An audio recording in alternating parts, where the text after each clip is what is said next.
I thank everyone for joining us tonight. This very special event. I think it shows a lot about each and every one of you that you're coming in on a monsoon rainstorm to learn about Shalom Bayis from the great Rabbi Shafier.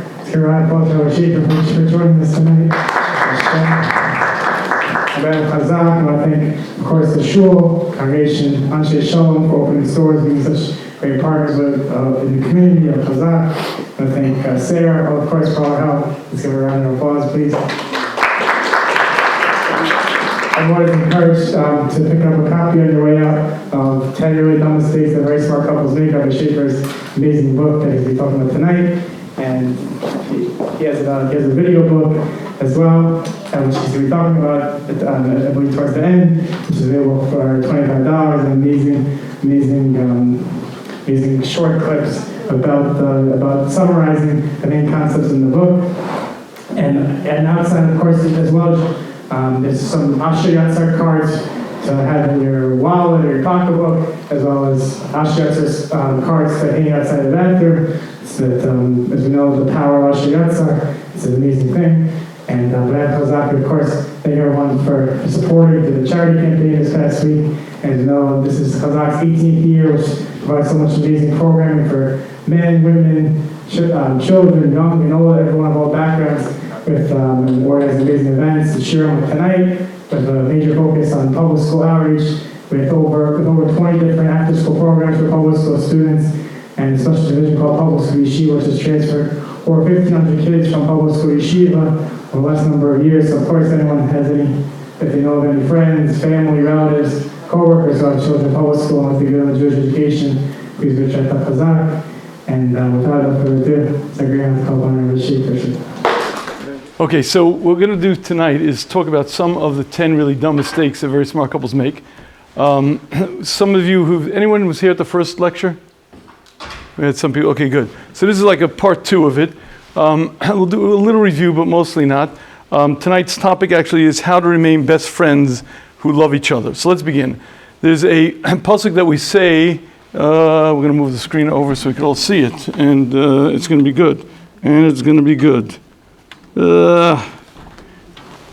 And it's going to be good. Okay, yeah. Anyway, this is a Gemara in Ksuvis that we quote. It's a Shav Brachas. Samech tesmach reim ahuvim kesmechacha yitzircha began Eden mikedem. Let's listen to what it means. Be joyful, be happy, beloved friends. But what does that mean? Rashi explains what that means. Reim ahuvim achasan vakala. And the bride and the groom, Shem reim ahuvim zeh, they are best friends who love each other. And this is a definition of a successful marriage. Best friends who love each other. Now, to be honest with you, I have counseled hundreds and hundreds of couples. And one of the questions that I'll ask often, usually in the beginning of our conversation, is, are you guys still friends? And unfortunately, the answer often is not. And that's quite a problem, because this is the essence of a successful marriage. On a regular basis, I leave a couple and I'll say to my wife the following: they are a match made in heaven, but they're living in Gehenna. But even more than that, 80% of the gittin that are written in our communities should not be there. It's not like Hashem used to be very good at doing this thing called making matches, and Hashem sort of lost his touch.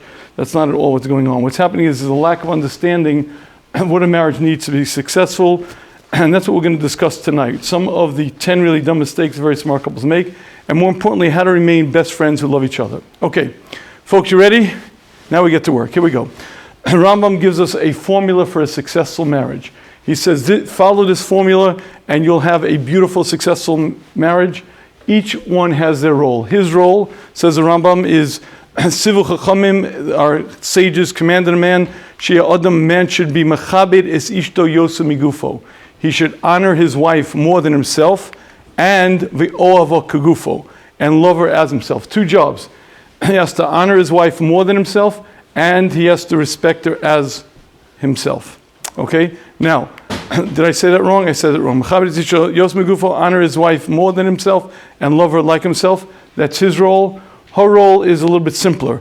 Her role is, so to our sages commanded a woman, to honor her husband exceedingly.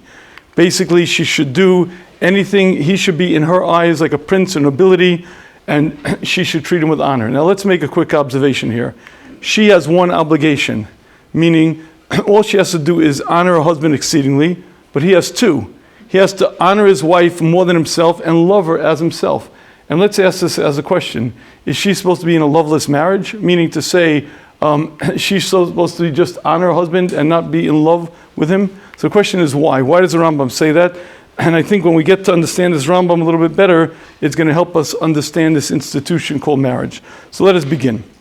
Let me share with you an observation. The observation is not a single marriage should succeed. Every single marriage should fail.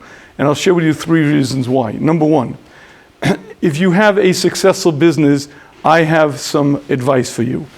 If your business grows and you start succeeding more and more, bring in talent. If you need accounting help, if you need sales help, hire talent, bring in talent. But whatever you do, don't take in a partner. Why?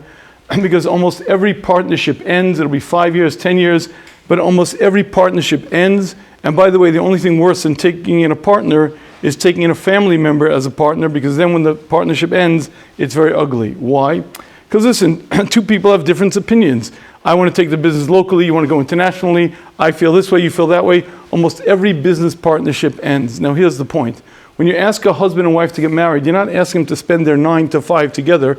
You're asking them to spend their entire life, everything they do, from the time they get up in the morning till the time they go to sleep at night, how they raise the kids, where they go on vacation, what they do, how they do. You're asking them to do everything together and not a single marriage. If a business partnership won't last more than 5, 10 years, how do you expect a chassan and kala to be married 20 years, 30 years, 40 years and be successful? That's number one. There's a second reason why every marriage should fail, and that's because their personality traits that are very different. The Myers-Briggs personality types, what that means in plain simple language is there are many different types of people. Some people are organized and spontaneous, some people are introverted, some people are extroverted, some people are risk-averse, some people are risk-takers. There are vast differences between types of people. When you take a husband and wife and put them together, I guarantee in the 16 criteria, there's going to be vast differences between you guys. What are the odds of taking two people who are so different and putting them together and hoping that they will succeed? But one very, very important point. On a regular basis, women especially say to me, we're so different, we're just so different. If you feel that you're different than your husband, or gentlemen, if you feel you're different than your wife, I guarantee there's one difference between you guys that outshines any of these differences. Even if she's high energy, you're mellow, you like to conform, she doesn't. There's one difference between you guys that's much greater than any of those. And to share that with you, let me share with you point number 3. There was a book that was written about 25 years ago that sold over 1 million copies. The name of the book is Everything Men Know About Women. It became an international bestseller. Why is that? Because when you pick the book up, the book Everything Men Know About Women, you open up, you see 100 blank pages. Every woman would pick the book up, Everything Men Know About Women, open up, say, exactly, that's what my husband knows about me. Okay, and there's a lot of truth to that. Men don't know much about women, but I'd like to share with you that women tend to know even less about men. There's only one thing that men and women have in common, and that is they each have selective amnesia. They each forget how different they are, and they forget that they're vastly, vastly different. So let me share with you how different men and women are. There was a study done of public school kids to see the differences between boys and girls. So what they did was they did a mixed gender friendship study. Basically, they would ask these children a very simple question. The question is, name your best friend. So they asked children, boys, girls, name your best friend. And here's what they found. At 3 years of age, almost 50% of the boys named a girl as his best friend. Almost 50% of the girls named a boy as her best friend. At 3 years of age, mixed gender friendships were pretty common. Same group they asked at 5 years of age, only 20% of the boys named the girl as his best friend. Only 20% of the girls named the boy as her best friend. By the age of 7, 0. Not a single boy mentioned the girl as his best friend. Not a single boy mentioned the girl, but vice versa. Now why is that? Because when children are little, at the age of 2, 3 years old, they play together well. But as boys get older, they get into rough and tumble games. The girls start playing house and doll. By the time they're 7 years old, they're so vastly different. And by the way, if you're not sure that I'm right, try a little sociological study. Go to a public school. Go to a public school during recess, and here's what you're going to find. The boys are off playing the rough and tumble games, girls are off on the other side. Rarely do the two mix. Now, they're mixed in classes, but when they play different games. Why? Because by the age of 7 or 8, boys and girls are in different worlds. They have different interests, different things they enjoy, different things they want to do. But here's the important point to remember. When they're 9 years old, they don't suddenly come together. When they're 10 years old, they don't get even closer. As they get to be 11, 12, 13, 14, as they get older and older, they're in vastly different points. By the time a young man and a young woman get married, they're in vastly different worlds, different interests, different appeals, and different things they talk about, different things they're interested in. So here's the point. Take a man who's brought up in his family, in his way of doing things, and he's fully mature, and he's fully knowing how to do things. Take a young woman brought up in her family with a different way of doing things. They're so opposite in gender. Break a glass, say Mazel Tov, put them together, and expect them to live in peace and harmony. Not a single marriage should succeed. However, Hashem wants marriages to succeed. And let me share with you something that I think most people miss. Love is the glue of marriage. The glue of a successful marriage is the bond of love. And Hashem gave us tools to build that bond, but this is the big chiddush. People assume, well, we fell in love and now we'll be in love forever. Love doesn't happen, love is built. And Hashem gave us various tools that help us build them. There's attraction, infatuation, romantic love, physical intimacy, respect, appreciation, friendship. They all lead to this pinnacle. They all lead to this thing on top called love. But they're all part of what succeeds. They're all part of the tools that bond. But this is the point. A couple have to be in love and have to do all the things that a couple in love should be doing. Okay, now, here's another observation. I get a young man and a young woman in front of me, and this happens pretty regularly. I'll say to the young man as follows. How's your marriage? Good, Baruch Hashem, Baruch Hashem. I'll say to the woman, how's your marriage? It's terrible, it's horrible. Wait, like you guys married like to each other? Right? Here's the point. Most men are happily married. It's their wives that aren't. And that's an interesting observation. Let me share with you a letter from the Stipe Gaon. The Stipe Gaon wrote this letter. The main hope of a woman in her world is to have a husband who loves her. When she sees that this isn't so, it crushes her spirit and can be close to pikuach nefesh. Okay, would you like to understand the answer to the Rambam? His role is complicated. He has to honor his wife more than himself, and he has to love her as himself. Her role is much simpler. Why? All she has to do is treat her husband with honor, and as long as he loves her, she's going to be happy. But this is the main point. The main point is that as long as a husband shares with his wife that he cherishes her, that he loves her, she will be happy, and naturally she's going to love her husband. For a man, it's a lot more difficult. It takes a lot more work. But this is one of the key differences between men and women. By the way, as an aside, here's a good observation. When do women start thinking about their marriage? Right? When does a young woman start thinking about a marriage? Anyone? Young age, about, let's say, I think by 12 years of age. I have 4 daughters. By about 12, a girl has a very clear understanding of exactly how a marriage is going to be. Okay, when does a young man start thinking about his marriage? 5 years after the chuppah. Okay? And this is number one mistake of very smart couples, and that is forgetting that the love is the glue of the marriage. So gentlemen, here we go. Let's start, because we're going to start with the men. We'll get to the ladies afterwards. Gentlemen, here's a question. Do you want to be happy? Yes. No, that's to the men. I didn't ask the women. Ladies, I know you want to be happy. Gentlemen, this is a question. Do you want to be happy? If the answer is no, say no. Okay, I get it. Say no. I was in Israel. I'm speaking to one group of Americans on Monday night, Wednesday night to a group of English. Any question I asked the American guys, I'd answer, everybody was into it. The English guys sat there like this. So let me assume that you're not from England. Anyone here from England? Gentlemen, do you want to be happy? Yes. Here's the yesod. A happy wife is a happy life. And let me say this loudly and as loudly as I can. Gentlemen, it is your responsibility, it is your role to romance your wife. And that means you have to do all the things that a man should be doing to romance his wife. That means the mini vacations, the love notes, the gifts, the date nights, text during the day. But gentlemen, listen carefully. And don't say to me, well, I told her when she's ready to go out, just book the restaurant, tell me we'll go and I'll meet you there. You blew it. You have to say to your wife in very loud, clear words, I cherish you, I love you. And if you're going to say that to your wife, if your wife knows that, she'll be happy, and if not, she's going to be miserable. Most women, I believe, and ladies, you'll tell me if I'm not right, most women are insecure about their husband's love. Most women, you know that girl with the daisy, little girl, he loves me not, I think most women, at least in the beginning of the marriage, the first 30 or 35 years, are insecure about their husband's love.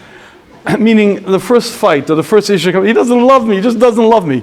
Gentlemen, if you are wise, you're going to cherish your wife and you're going to show her in words, deeds, and action that you love her. If you do that, she will be happy and you will be happy. If you don't do that, she will be unhappy and you will be miserable. Okay, you have to do all the things a couple in love should be doing. But here's the point. Gentlemen, this one called romantic love, this one is on your, this one's on you. I got to tell you, it's the simplest, easiest thing, but it means going out. How many folks here go out once a week? Okay, how many people go out once a month? Good, we're getting a little bit there. How about once a year? Once a Shemitah? Once a Yovel? Anybody married 50 years? Okay, let me say this as clearly as I can. You have to be doing everything that a couple in love are doing. That means to say you have to go out daily, weekly at least. I mean, not daily, daily great also, but once a week you have to go out, you have to leave the house. It doesn't have to be expensive, it doesn't have to be a fancy restaurant. You have to spend time together to bond, to connect. And this is the first of the 10 really dumb mistakes. And if you could do everything else right in your marriage, by the way, on a regular basis, I deal with couples who are so aligned in principle. They want to bring up the kids the same way, have the same ideal, but they're so distant. And if you're not going to spend time together, what's going to happen is you're going to be very distant. And gentlemen, here's a little, you see that guy fishing? You know, once you caught the fish, you don't feed it worms, right? Anybody ever tell you that one, right? So I got bad news for you. If you're going to take that attitude, the fish is going to stink. And you're going to have to catch a new one because that one's going to, it's not going to be good. Make your wife happy. What that means is in word, deed, and action, you have to send one message, he cherishes me. That means you have to do all the things that a husband should be doing. And this one's so easy. And who's listening to me? Nobody. No. You go, when are you planning your next date? Oh, sorry, not you. You, when are you planning your next date? You, when you, I say this on a regular basis. I say this so often that if you're not going to do what you have to do, anyone here exercise regularly? Please say yes.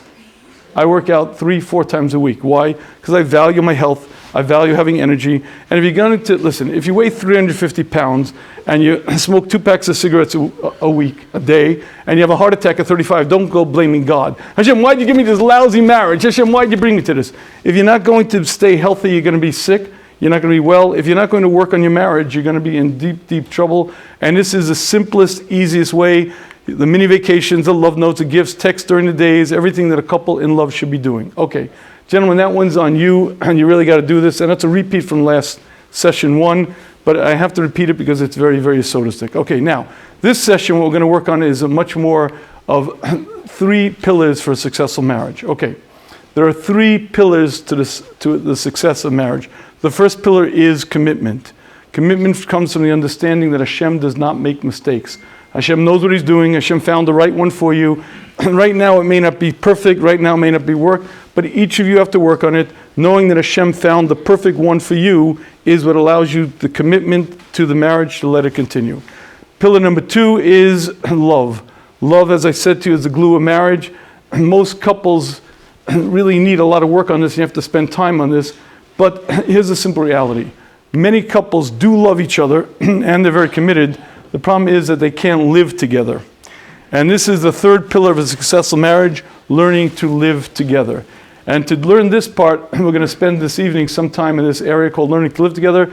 And to do that, I want to share with you the 4 rules of friendship. Okay? Here comes the first rule of friendship. Ready for this one? Here we go. Who's the boss in your marriage? Who's the boss? Right?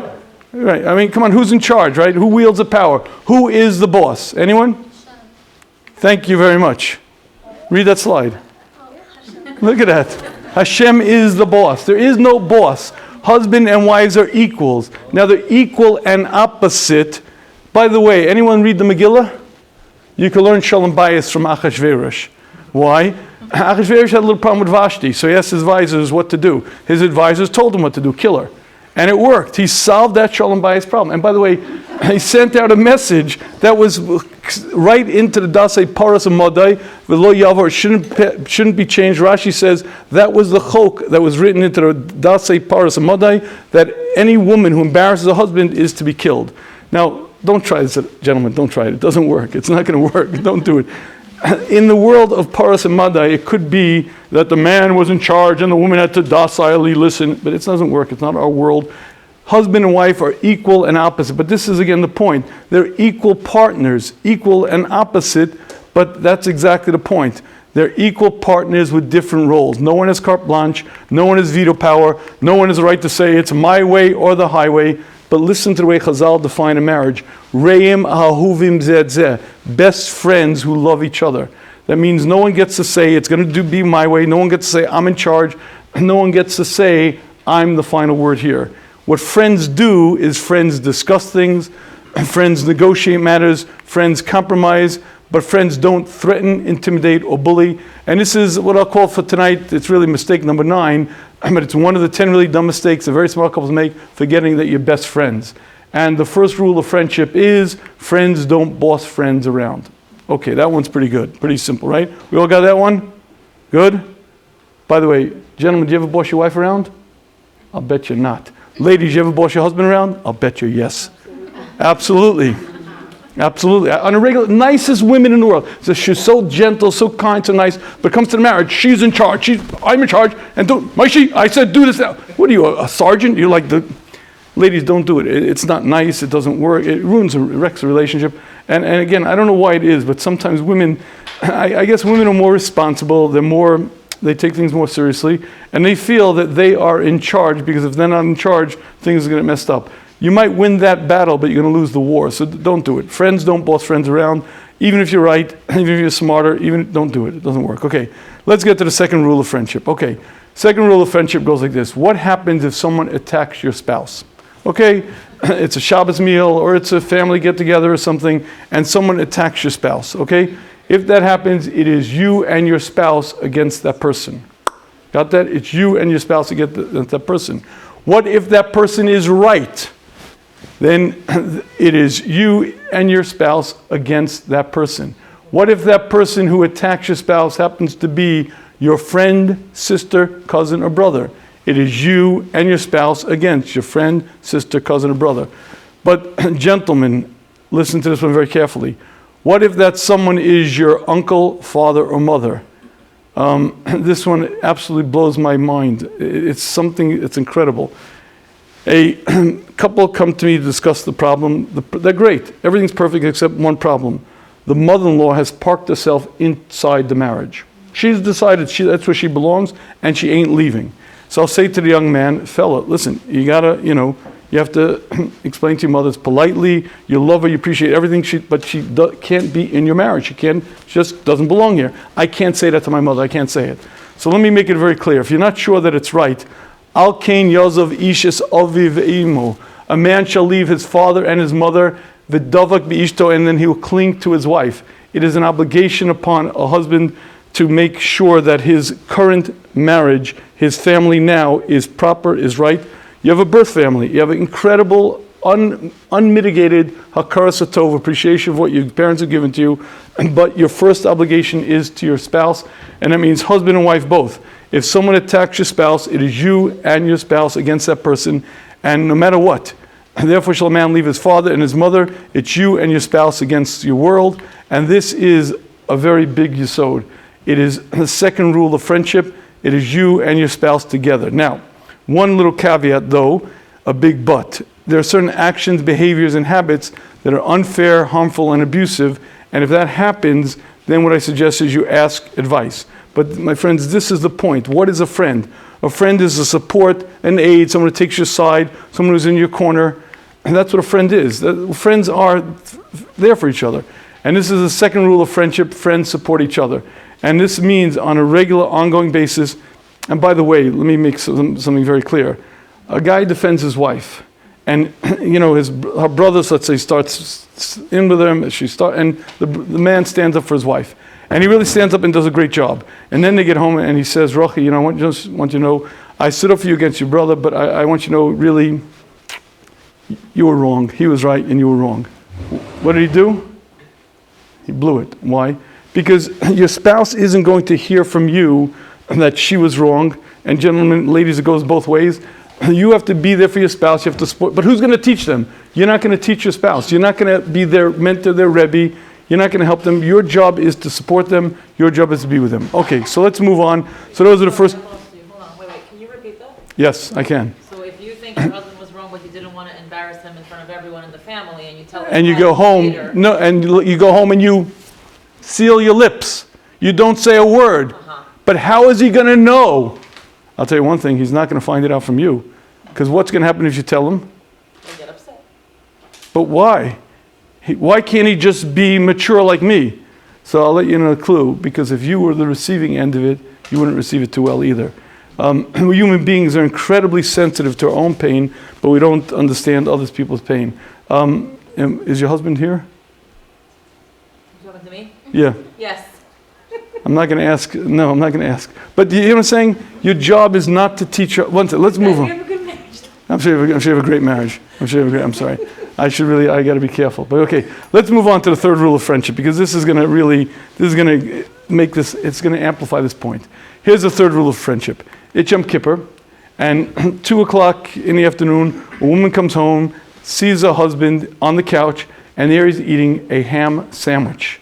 He's eating a ham sandwich, has a cigar in the other hand. What does any self-respecting woman does? She points and says, "Put that down right now! Put that down, Yom Kippur! What are you doing eating a ham sandwich, smoking a cigar on Yom Kippur? What's wrong with you?" Okay, here's the question.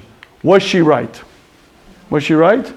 Now listen, I don't have to be a rocket scientist to realize eating a ham sandwich on Yom Kippur is not exactly the right thing to do. But here's a more important question. Did she do the right thing? Did she do the right thing? So here is the point.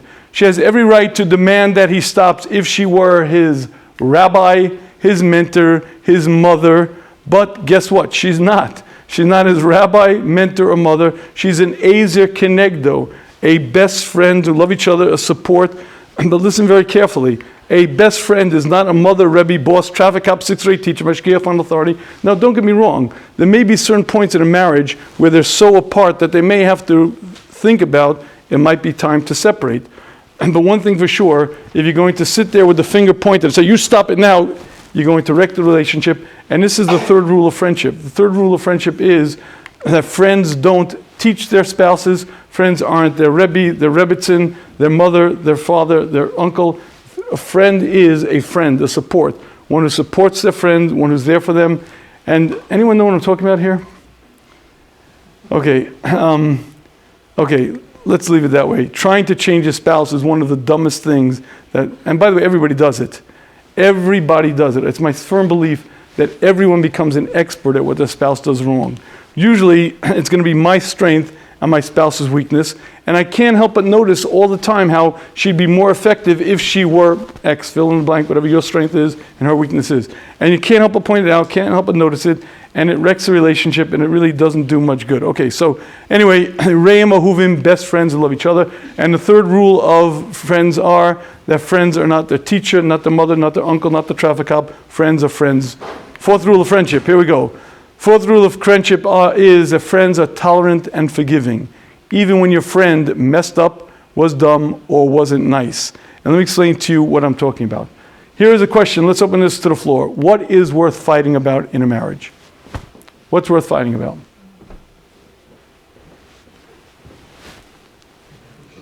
Religion. Okay. What's worth fighting about? Nothing. Who said that? What did you say? Nothing. Nothing. Oh, nothing. Oh, yeah. Why? Because if you lose, you lose. And if you win, you lose, right? It's your best friend and lover that you just vanquished. And she's not going to be very appreciative of it. Don't fight. Don't fight. Don't fight. You discuss, negotiate, compromise, but don't fight. Now, that's the advice that I give to couples. But guys, I got a little piece of advice for you. Don't fight for a different reason. Don't fight because I guarantee you're going to lose. Why? Because you're fighting with an 8th degree black belt. Like this is her, right? And this is you, right? Right? I mean, she's going to remind you about everything you did wrong since you were in diapers, right? Everything you've done wrong, she's going to bring up. And here's an interesting question. You ever lose a fight to your wife? Why is it? How is it possible? Every detail of everything you've done wrong, she recalls, remembers, and spits it right out there, and you can't remember a single thing. Why is that? Anyone ever bothered by that question? The ladies are laughing, the guys aren't. Why aren't you laughing? I'll tell you why. Here's an interesting point. Women don't have better memories. They've done index studies. They've done studies across all areas of academics. in terms of math, in terms of science, in terms of social studies, women do not have better memory than do men. How is it possible she remembers every detail of everything you did wrong and you can't remember a single one? So here's a single observation. What happens, now not to you guys, but imagine we have a typical husband and wife and they get into a fight. Here's a question I like to ask. How many times during the day did you think about that fight? So we ask the men, how many times during the day did you think about the fight? What's the answer? I didn't, right? Listen, I went to work, I just, husband say, I didn't think about it, right? Ask the wife, how many times during the day did you think about that fight? I couldn't stop thinking about it, right? It came over. See, it's not that your wife has better memory, it's that played over again and again, like a tape in her brain, what you said, and all the words. Now, keep in mind, the word she said to you, she doesn't play in her brain. But you said back to her, meaning she went, she doesn't hear that part, but she hears that. So every word you said, now you may have been defending yourself, but she hears it, it plays again and again, so don't fight. The rule is don't fight. How are you going to stop that? We're going to get to that. We're going to get to that. We're going to get to that. I'm not going to, okay. But reality flash number one is as follows. Unfortunately, you will fight. It's part of life. Reality flash number two. The person that will hurt you more deeply than you've ever been hurt in your life is your spouse. The person who will get you angrier than you've ever been in your life is your spouse. But here's the point. That doesn't mean you don't have or can't have a good marriage. You see, marriage is the closest relationship in existence. You're so connected emotionally. What happens is when you're not connected emotionally, you're both very vulnerable. You both have needs, expectations, and sensitivities. And it's invariable that you're going to hurt each other, and it's not just anyone who hurt me, it's supposed to be my best friend and lover. So the simple reality is that you're going to fight, but I want to share with you some of the things that will hopefully help. But first of all, important observation, this is a very important point. The quality of your marriage isn't based on whether you fight. The quality of marriage is if you know how to make up and move on. Now in the book we have a lot of these things that deals with how to get past things, the art of the apology, the art of how to make up and move on. But here's the fourth rule of friendship. The fourth rule of friendship is friends don't, that's the first rule. The fourth rule is this one. Here's the fourth, where'd the fourth one go? We don't have the fourth one. There we go. Friends are tolerant and forgiving.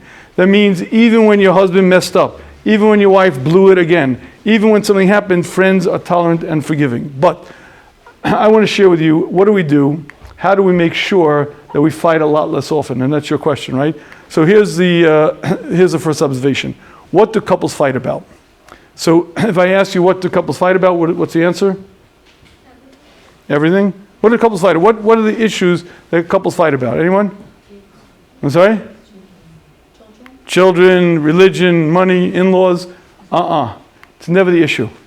It's never the issue. Couples never fight about this issue. It's the pain. By the way, you ever notice most fights between couples are about the stupidest little inane things they usually can't even remember the next day. You get into a major fight, fighting.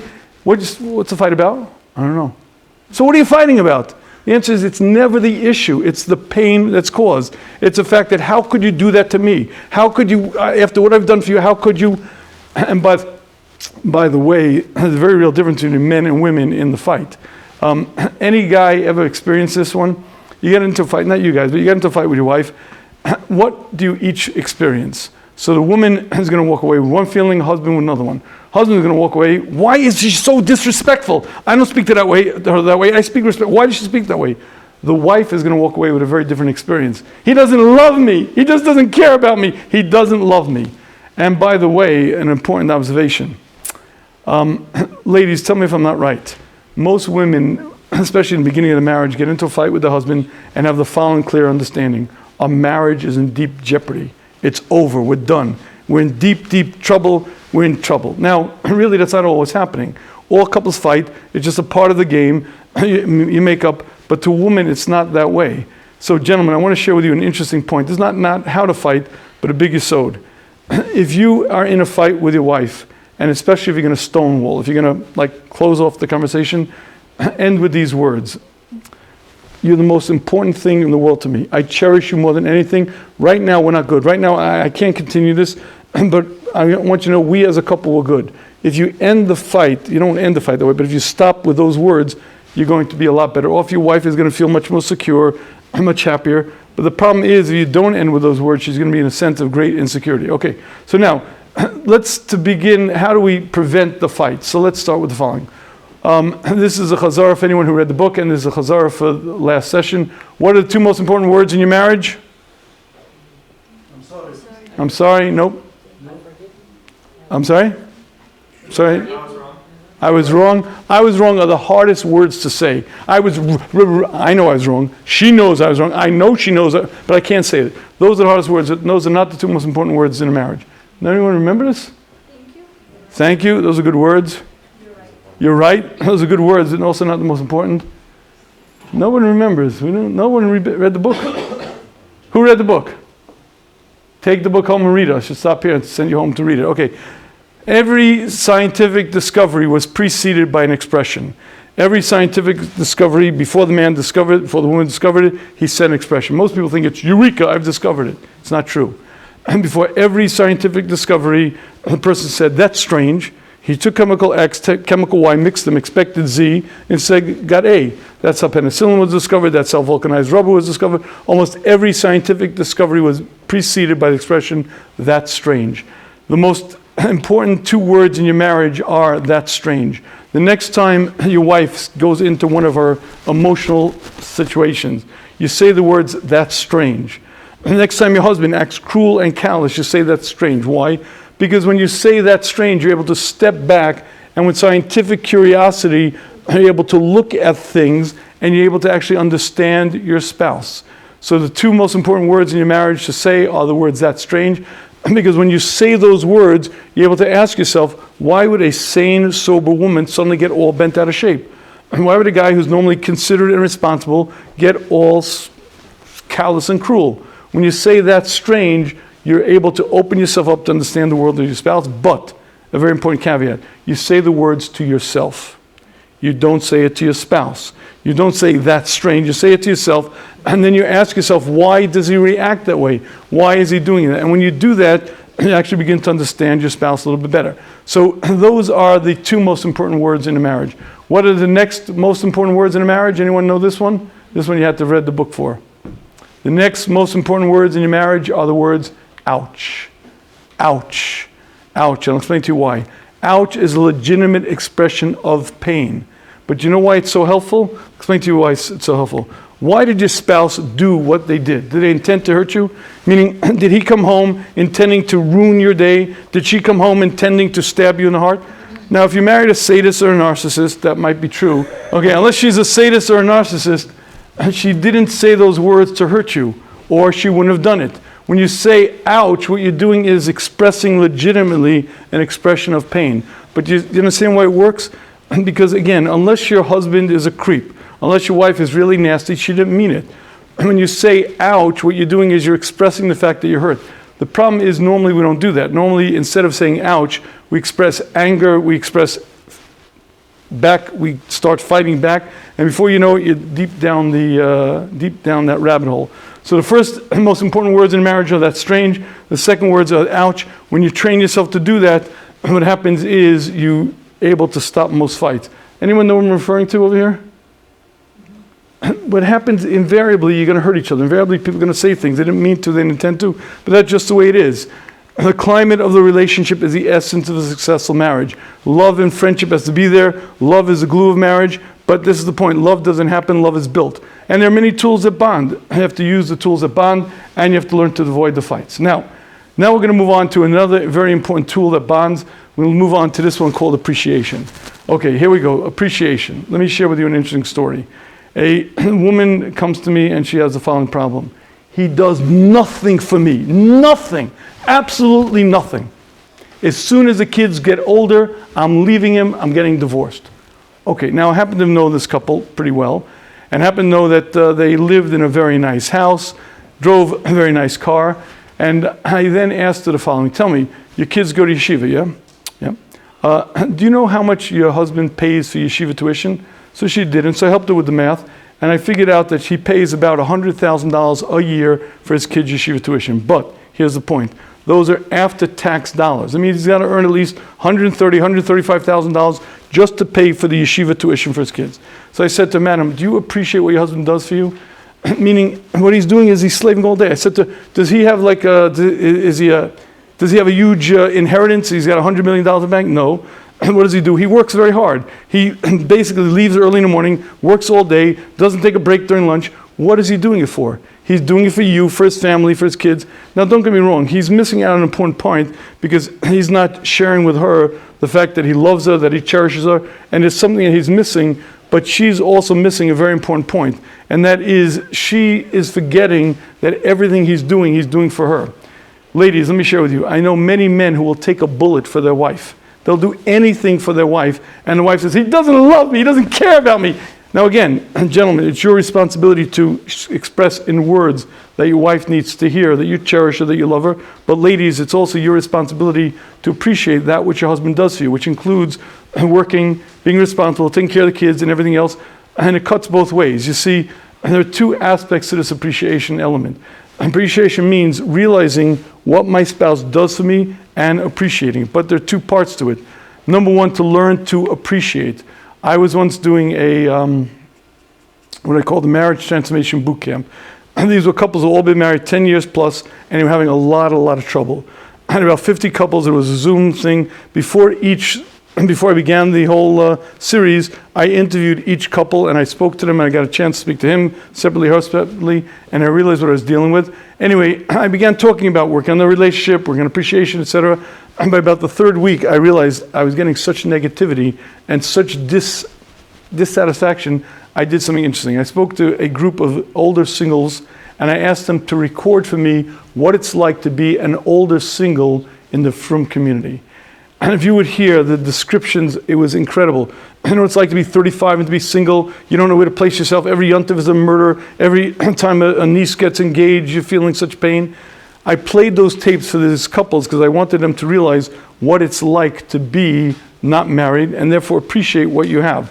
Is your spouse perfect? No. But if you learn to appreciate what your spouse does for you, life is a lot better. But number one, you have to learn to appreciate it. But there's another aspect to this. You have to learn to express that appreciation. Meaning you have to learn how to be in love with your spouse and to help your spouse be in love with you. Now, here's an interesting exercise. Ladies, I want you to think about this for a minute. What would your life look like now without a husband? Right? So just imagine whatever age you're at now and you didn't have a husband. What would your life look like? And I guarantee it would not be pretty. As you think about that and realize everything your husband does for you, you realize that there is a deep debt of gratitude that you have for your husband, and you begin to appreciate it, but you have to really think about it. Gentlemen, this one's for you. Anyone here appreciate their wife? So if you don't, I have a little exercise to do. I want you to make a list. Make a list of everything that your wife does for you. Now, likely, if you're going to make that list, you're going to need a couple of pieces of paper because it's going to be a long list of things that your wife does for you. But you see, if you make that list and then read it, what's going to happen is after a while, you're going to read that 10 times a day for 30 days. You're going to have a sense of appreciation of your wife.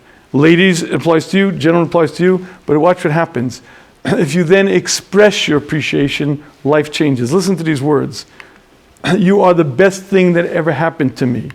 I wouldn't trade you for anything in the world. You are so responsible. I always feel cared for. You're so good with the kids. You are the most amazing wife, mother, husband, father, support. But you see, you understand what I'm saying? Number one, when you focus on what your spouse does for you, you feel a tremendous sense of appreciation. Number two, you're able to express it. You're able to tell your spouse, and thereby you're able to learn to love your spouse and thereby allow your spouse to love you. But that's the goal, to be in love with your spouse and to have your spouse be in love with you. But you see, folks, this is the point. Love is built. It's not just something that happens, not just something that you get married and you're lucky or you're not lucky. Love is built, but you have to work on it. You have to work on avoiding the 10 dumb mistakes. You have to work on the tools that bond, that's all these things. And you have to work on avoiding the things that cause a lot of trouble. Okay, so we got appreciation, we got working on the romance, that's the gentleman's part. We have the 4 rules of friendship. And now we're going to move on to really dumb mistake number 10. This is the biggest of the 10 really dumb mistakes, okay? Here we go. A woman brings a major shalom bayis problem to me. What's a major shalom bayis problem? He doesn't speak to me. He won't say a word for 3 weeks. He mamish shuts me out. He won't talk to me. I asked her why. I don't know. I'm a good balabuster. I clean, I cook, I take care of the kids. And he just won't speak to me. I said, why do you think that is? She says, well, maybe it's because I'm smarter than him. I said, oh, I didn't want to know where this one was going. I said, okay, I want to meet him. Let me meet him.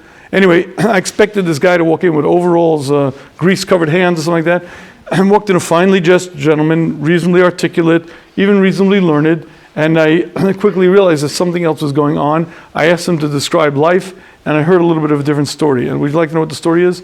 This woman was probably the most self-critical human being that I ever met.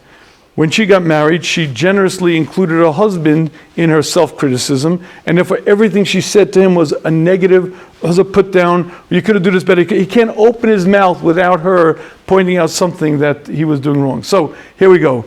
He doesn't speak to me because what you're doing all day long to me is stabbing him. And this is the 10th and really dumbest of the 10 really dumb mistakes, criticizing your spouse. But what if he doesn't realize? You're not going to point it out to him. But what if he doesn't know? First of all, he does know, but he's not going to accept it. If you're going to criticize your spouse, it just doesn't work. Again, we become experts at what a spouse does wrong, but it's a big problem. Now, and one last step. Last step. Anyone here ever hear of constructive criticism? Constructive criticism? Okay, let me share with you my observation. Constructive criticism. What do constructive criticism and fairy tales have in common? What do constructive criticism and fairy tales have in common? They both never happened, but some fairy tales have happy endings. Ooh, do you hear what I'm saying? But I'm only doing it because I love him. Don't do it. Don't do it because it wrecks the relationship. Don't do it because it messes it. Don't do it. Constructive criticism doesn't work. It's just damaging to the relationship. It just doesn't work. It doesn't work. It doesn't work. So here's the question. Should I bring it up? I have a complaint. I have a problem. I have an issue. Should I bring it up? So here's the point. Whatever bothers you, I guarantee there are 5 things that bother him as much. So as much as you can, you put it, you keep it, you accept it. Now there will be some things that bother you and you really need to express it, and then you communicate. But you communicate, we'll have to discuss that. That's in a book, How to Communicate. But criticism doesn't belong in a marriage. All right, so let's recap quickly and let's see what we got here. We have, one second, let me go over here. Oh, let me jump forward. I don't want to skip this part. It's going to get a little nasty. Okay, here we go. Anyone want a good marriage? Here we go. Anyone want a good marriage? Yeah, okay. Gentlemen, a very simple formula. Would you like a good marriage? It's very simple. Treat her like a queen, she'll treat you like a king. Treat her like a servant, she'll treat you like a slave. Okay, got that? Ladies, want a good marriage? Yeah? No? Say no. Yeah? Okay, here we go. Treat him like a king, he'll treat you like a queen. Treat him like a slave. We ain't going there. Forget it. It's going to be very, don't do it. But you hear what I'm saying? All you have to do is recognize there's a mirror to the relationship. The way I act to my spouse is what I'm going to get back. If I act nice, sweet, and considerate, that's what I'm going to get back. If I act whatever, that's what I'm going to get back. And it's really as simple as possible, but you have to really avoid the 10 really dumb mistakes. So let's do a quick recap. The 3 pillars to a successful marriage. There's commitment. That comes from knowing that Hashem doesn't make mistakes. Hashem put you guys together because you belong together. And the Bali Musar call the marriage the Beis HaChinuch Famidos. It's the ultimate training school in character development. Why? Because for the first time in your life, you have to take someone else's interests into consideration, even when I know they don't matter. Even when I know she's acting dumb. Even when I know he's acting like just a guy. But that's not the point. It matters to him, it matters to her. Learning to put someone else's interests, someone else's desires in front of your own takes a lot of work, and it is very difficult. But the first pillar of a successful marriage comes from commitment. Commitment is because knowing that Hashem doesn't make mistakes. The second is love. Love means everything that a couple in love have to be doing, and you have to build the love. And the third is learning to live together. Learning to live together, you have to remember you're best friends who love each other. And the Rambam gave us a formula. His job is he has to honor his wife more than himself and love her as himself. If you remember to do this, what happens is she's happy. As long as she knows that she's cherished, as long as she knows that you love her, life will be good. But that means the dates, the notes, the gifts, all the things a couple in love have to be doing. She has a job also. She has to honor her husband exceedingly. 4 rules of friendship. Number 1, friends don't boss friends around. Number 2, friends support each other. Number 3, you're not your spouse's teacher. And number 4, friends are tolerant and forgiving. Okay, Now, I want to finish. I'm going to take questions at the end, but I want to finish with a story. This story is about Rabbi Akiva Eger. Rabbi Akiva Eger was one of the greatest Achronim. He lived in the 1700s roughly, and he was a tremendous, tremendous leader in the Klal Yisrael and a tremendous Gaon, and he wrote tshuvas that are incredible. He was learning, totally involved in learning. Anyway, his wife passed away. And when his wife passed away, he got a letter from someone who was proposing a shidduch, that he should get remarried. And he wrote back this following letter to this person who proposed a shidduch for him. These are the words. How can I answer you? All my senses are confused. I can't concentrate on anything. How can I forget the love of my wife, the wife of my youth, my pure dove who Hashem blessed me with? We produced wonderful children together. She raised them to Torah, Yerushalayim. She supported my every effort. She cared for my health and wellness. With whom shall I share my worries and receive comfort? Who will look after and care for me? But wait, he continues. Here's where he goes on. As you can tell, I'm a broken man in a dark world. I have lost all pleasure. I accept Hashem's decree, but I cannot answer any questions now. The tears make me unable to read. I did everything in my power to care for my wife and keep her alive, and now I'm too weak and in grave danger. I'm unable to eat. I can barely keep anything down. I can't sleep. I can't daven without distraction. I can barely learn. This man was the ultimate masmid, the tremendous, tremendous Gaon of his generation, but he was broken because that's a Torah marriage. And one unit together, it takes a lot of work. You have to learn to avoid the 10 really dumb mistakes. You have to work on building the love. You have to learn on the rules of friendship. Eventually you work on it, you get there, and everything is good. Okay, now, questions, thoughts, observations. For or against? Rabbi, I love what you said, but. I have something to say, Yes. yeah. Back to that little,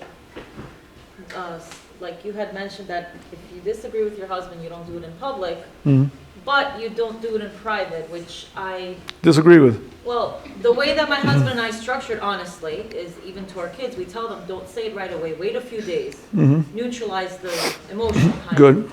And I think with that, I think it's also a level of reciprocity. I mean, he expects me to be, I Really? think it's more of an appreciative thing, not that he would. Who's your husband?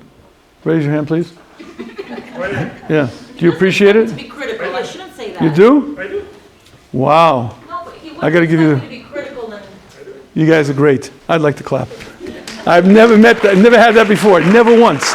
Never once have I heard a guy say, I appreciate when she points out my flaws, my mistakes. No. That's not what it is. Oh, But what that- is it? But in reality. what is it? Like what kind of stuff? Well, there was an argument, right? There was an argument that she's taking my side, let's say, Right. right? And let's say we win the argument, but at the end of the day, she might say, you know what, it wasn't really that right. It wasn't really that right, but yeah. That's great. I love it. I love it. Let me tell you the rule. As a husband and wife, wouldn't you think that, wouldn't you want your wife to, I'm not saying to point it out, but there Yeah, but has what? to be some, What? There's a way to say it. right? You're saying there's a way to speak. There has to be. There has to be? Why are we married? You're married to support, to help, not to correct, not to be. Agreeing with him? Yeah, you're right. No, it's. No, so It would be, an avla. It would be a terrible disservice to your husband. If you, Exactly. right, it'd be a disservice to. I'm not respecting him. in Right, that exactly, way. exactly. That's what I'm trying to say. So the divorce courts are filled with the people who make that claim, and I'll explain to you why. I don't know any. I'm saying it. Not you guys. You guys are great, and Hashem should help and should continue. But what happens is we human beings are very sensitive. I don't want my best friend, my lover, to point out what I'm doing wrong, especially likely I know it. By the way, anyone here have any flaws? No, good. Okay, nobody. Okay. So for you guys who don't have flaws, you won't understand this. But most of us have things that we need improvement on. But most of us are very much aware of it. I don't need to hear it. I know it. I'm aware. I just don't want to hear it from my spouse, my love. Meaning, it never helps. It's not like, I don't know what to tell you. It's, No, if I'm going to hear it every day, I'm definitely going to need it. it's not even every day. All right, so I don't know what you guys are talking about, but usually what happens is each spouse feels they're responsible to make their spouse better, to improve them, to help them understand how to grow. And usually what happens is it's a disaster. And all you have to do is just ask yourself what happens in the relationship. It almost never ends well. If it works for you guys, great, continue it. I think ashreichem. But just if you ever find your husband getting a little distant and cold, maybe it's then just think about it. In other words, you see, A wife is not a teacher, Rebbitzin, role model, guide. It wrecks the relationship. Gentlemen, anyone know what I'm talking about? I know. Listen, I'll give you a good for instance. I love davening. I work on davening, and I'm very, very into davening. I also come late. I come late to everything. I was born late. I'll probably die late, but okay, that's good. And I come late to davening. And when I come late to davening, I beat myself up. First of all, I'm a rabbi, and people look at me and, what's wrong with you? You come late? I love davening. Okay. One time in our marriage, my wife said to me, maybe if you close the Gemara now, you might be on time to davening. Now, I didn't yell, but she saw the look. She never said it again. Why? Why didn't she say it? Why doesn't she point it out to me? What's the answer to that? Why doesn't she just point it out to me? Why not? What's the answer?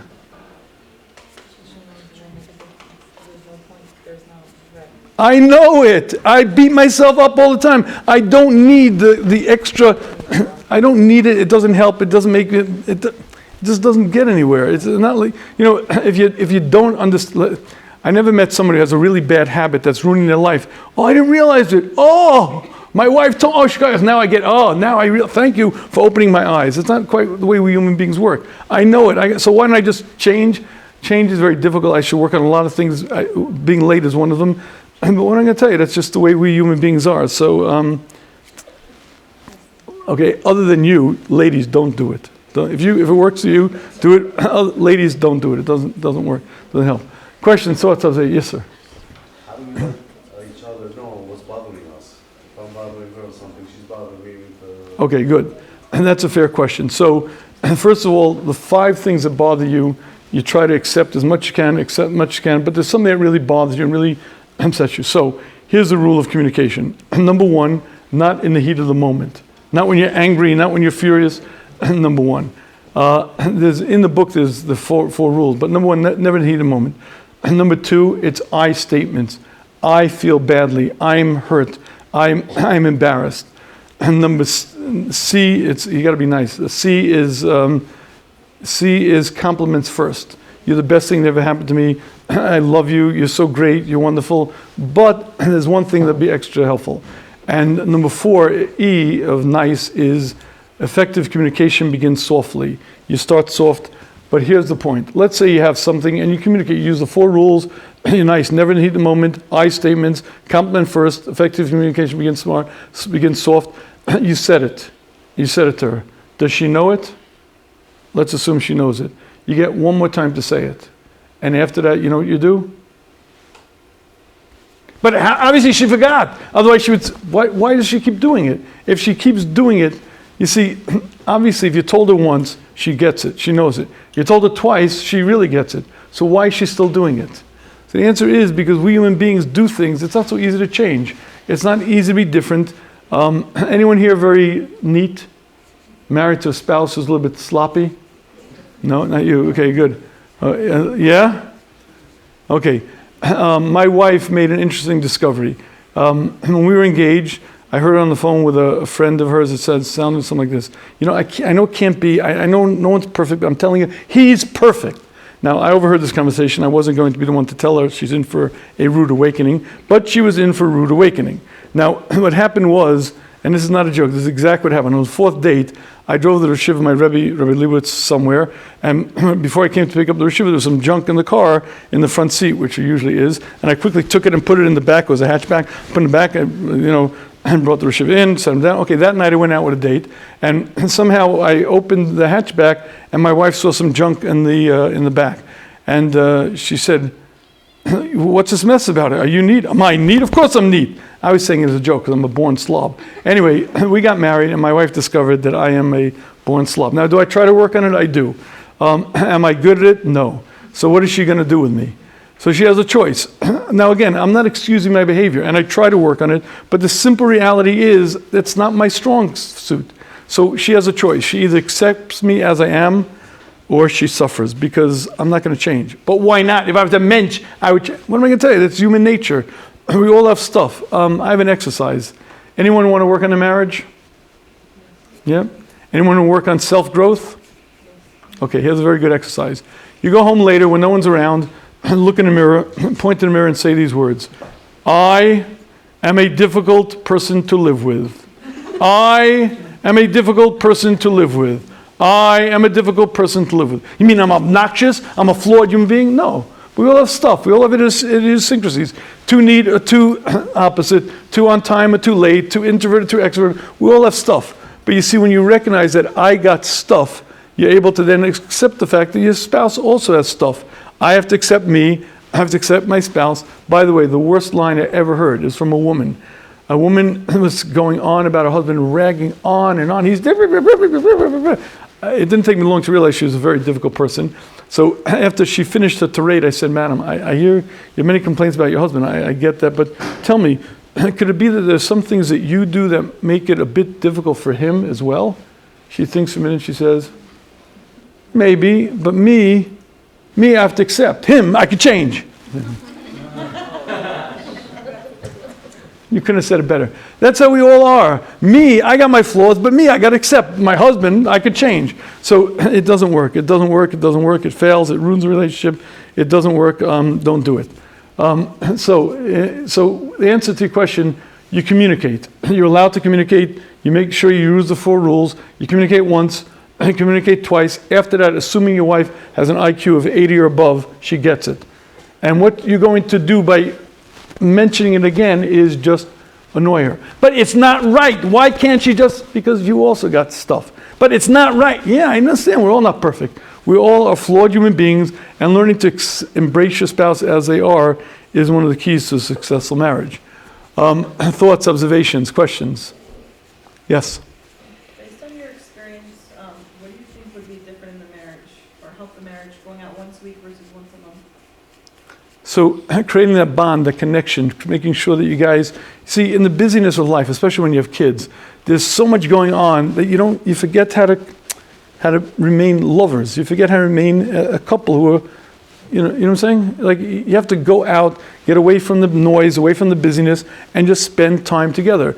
If you don't do it once a week, what happens is we all get busy, we all get stuff, we have careers and kids and things. And by the way, we are busier today than ever in the course of history. There's never been people so busy.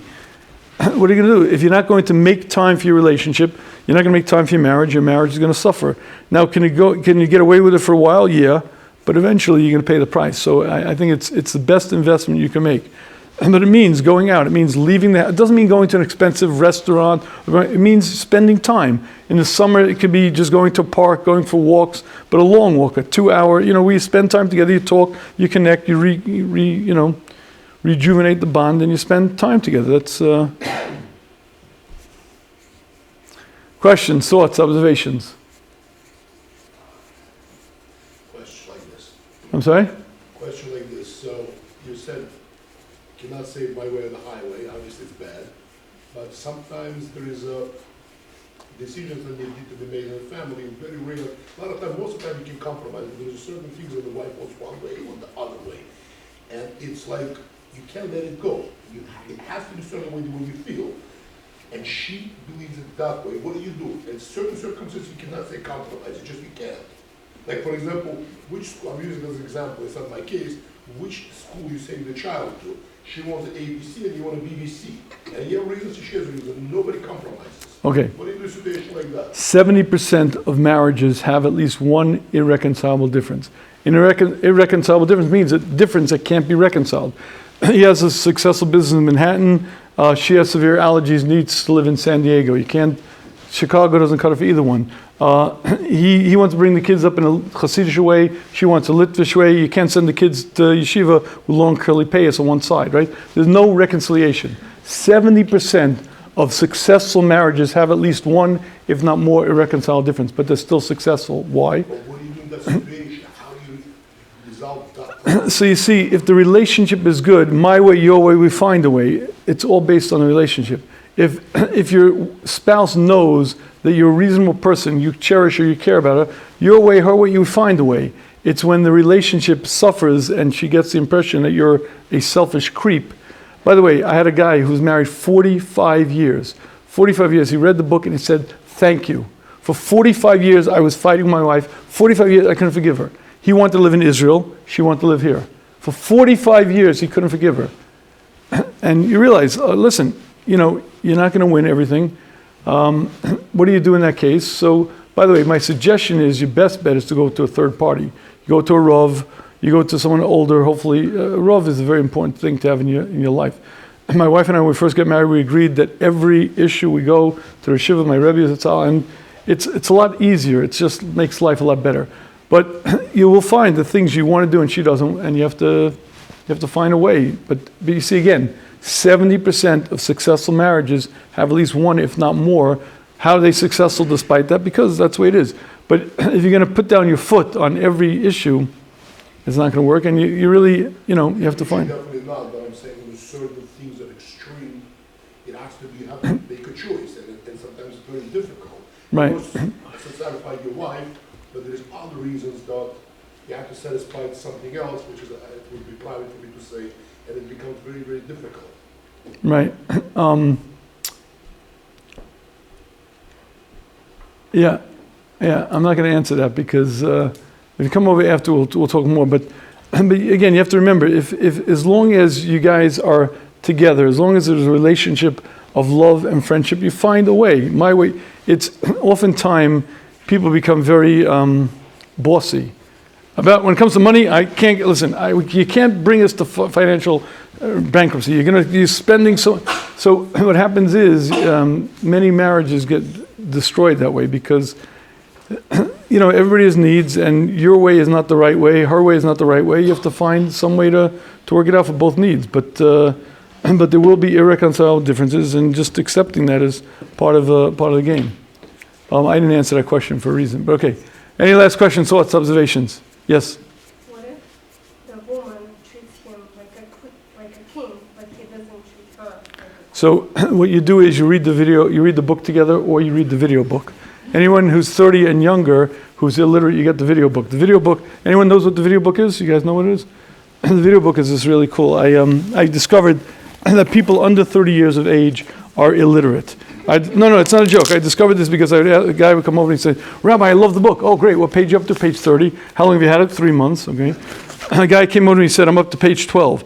There's a table of introductions. There's Haskamas. It starts on page 10. He's up to page 12. I said, I get it. So I made the discovery that anyone under 30 is illiterate. So therefore, I came up with the video book. What's a video book? I took the essence of the book and I made 50 short animated videos. And you open it up, and it plays. It just. What's wrong with your klutz? Can you walk down the street? What's the difference between these two scenes? The first one is when they're chassan and kala. It's really good. The best part about this is you can go to the next one. It's good. What is the most important skill in a good marriage? If you were to present this question, the best part of this book, by the way, is this. Watch this. Communication. I was a high school Rebbe for 15 years. If I had something like this, wow, it'd be amazing. Anyway, if you read it together, watch it together with your spouse, because oftentimes, you see, I'm sure the vast majority of people are married to reasonable people.